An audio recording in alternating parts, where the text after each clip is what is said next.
নামনি সোৱণশিৰি জলবিদ্যুৎ প্ৰকল্পৰ আটাইকেইখন গেট খুলি দিয়াৰ প্ৰভাৱ মাজুলীবাসীয়েও ভুগিব লগা হৈছে। মাজুলীৰ বিশেষকৈ নামনি অংশত সোৱণশিৰি নদীৰ জলপৃষ্ঠ বৃদ্ধি পোৱাত যি আচলতে চেলেক ধূনাগুৰি পথ আছিলে, সেই চেলেক ধূনাগুৰি পথৰ ৩টা স্থানত এনেদৰে আচলতে বানে ৰাতিৰ ভিতৰতে উটুৱাই লৈ যায় পথ।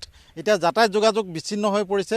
এয়া হৈছে ১-২ নং কানিয়াজান আৰু সমান্তৰালভাৱে ইয়াৰ কিছু পিছতে আছে আচলতে ১ নং কানিয়াজান আউনীবাৰী, তিনিওটা স্থানতে আচলতে চেলেক ধূনাগুৰি সংযোগী যি পথ, সেই পথ উটুৱাই নিয়াত বাঢ়নী পানী অন্তৰ্ভাগলৈ সোমাই পৰিছে। আৰু এই বিস্তৰ অঞ্চল কেমেৰাত দিব্যই দেখুৱাব, এই বিশাল অঞ্চল আচলতে কৃষি পথাৰ, শালি ধানৰ পথাৰ খেতি কৰিবৰ বাবে কৃষিজীৱী ৰাইজে সাজু কৰিছিল।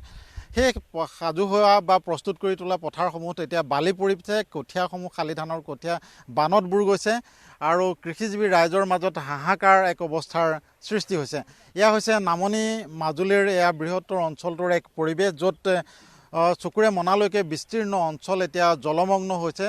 নামনি সোৱণশিৰি জলবিদ্যুৎ প্ৰকল্পৰ গেট 7খনকৈ গেট খুলি দিয়াৰ ফলতে ৰাতিৰ ভিতৰতে এই পৰিৱেশ পৰিস্থিতিৰ উদ্ভৱ হৈছে নামনি মাজুলীত। চেলেক ধূনাগুৰি পথ এনেদৰে বানত বুৰ গৈ ছিগিছে 3টা স্থানত। আৰু এই সময়ত বিশেষকৈ কৃষিজীৱী ৰাইজৰ মাজত এক প্ৰকাৰ হাহাকাৰ অৱস্থাৰ সৃষ্টি হৈছে।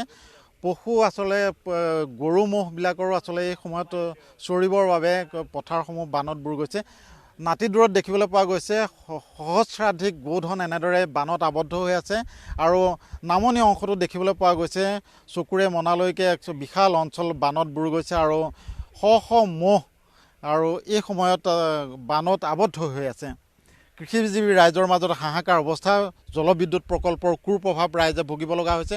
ৰাতিৰ ভিতৰতে বিশাল অঞ্চল বানত বুৰ গ'ল, কৃষিজীৱী ৰাইজৰ হাহাকাৰ অৱস্থা, কি ক'ব? হয়, আমি এতিয়া বিশেষকৈ আঘোণ মাহ আহি পালেহি। আমি কঠীয়া ৰুবৰ কাৰণে যিটো সাজু কৰি থৈছিলোঁ, এই কঠীয়াবোৰ মানে NSPC পানীয়ে একেটা ৰাতিতে আহি পেলাই গোটেই কঠীয়াবোৰ এতিয়া পানীৰ মাজত ডুব খাই গৈছে। আৰু আপোনালোকে কেমেৰাৰ সন্মুখত দেখিছেই যে শ গৰু ম'হ আবদ্ধ হৈ আছে পথাৰ মাজতবিলাকত। আৰু যিটো নেকি আপোনাৰ এই চেলেক ধূনাগুৰি যিটো সংযোগী ৰাস্তা, এই ৰাস্তাখন 3টা স্থানত মানে ছিগি যোৱাৰ বাবে এইটো হৈছে। আৰু NSPCৰ পৰা পানী অহাৰ বাবে আমাৰ খেতিয়কৰ কাৰণে বহুত মানে খেতি হানি হৈছে। এতিয়া আমি কঠীয়া ক'ত পাম, কেনেকৈ ৰুম, পথাৰবিলাক আমি সাজু কৰিছিলোঁ, এতিয়া কঠীয়াই নাই, কেনেকৈ ৰুম আমি। গতিকে আমি খেতিয়কবিলাকৰ কাৰণে বহুত মানে দুখ লগা কথা। এতিয়া কেতিয়া কঠীয়া পাৰিম, কেতিয়া আমি মাটিবিলাক সাজু কৰিমগৈ, কেতিয়া ৰুমগৈ। নিশ্চয়কৈ আচলতে অতিকে পৰিতাপৰ কথা। বানৰ প্ৰভাৱ বা সোৱণশিৰি জলবিদ্যুৎ প্ৰকল্পৰ কুপ্ৰভাৱ এতিয়া ৰাইজে ভুগিব লগা হৈছে।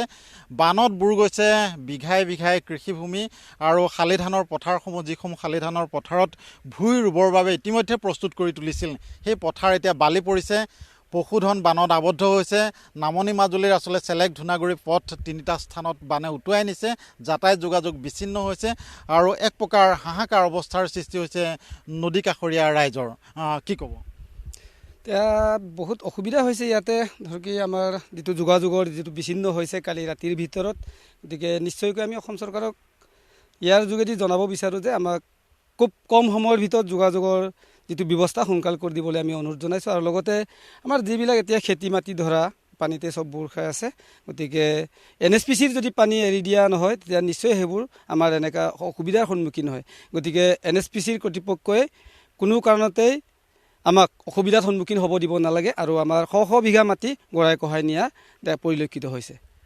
নিশ্চয়কৈ আচলতে পাৰ্থ আৰু এটা কথা ক'ব লাগিব, বানৰ এয়া প্ৰভাৱ আৰু সমান্তৰালভাৱে সোৱণশিৰি নদীৰ যি খহনীয়া এই নদী কাষৰীয়া ৰাইজক হাহাকাৰ এক পৰিস্থিতিলৈ ঠেলি দিছে।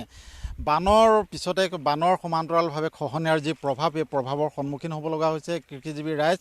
খেতিপথাৰ বানত ডুব গৈছে, 20খনতকৈ অধিক গাঁও জলমগ্ন হৈছে। কৃষিজীৱী ৰাইজৰ মাজলৈ এক প্ৰকাৰ হাহাকাৰ অৱস্থা নামি আহিছে। পশুধন বানত আবদ্ধ হৈছে। এয়া হৈছে নামনি মাজুলীৰ।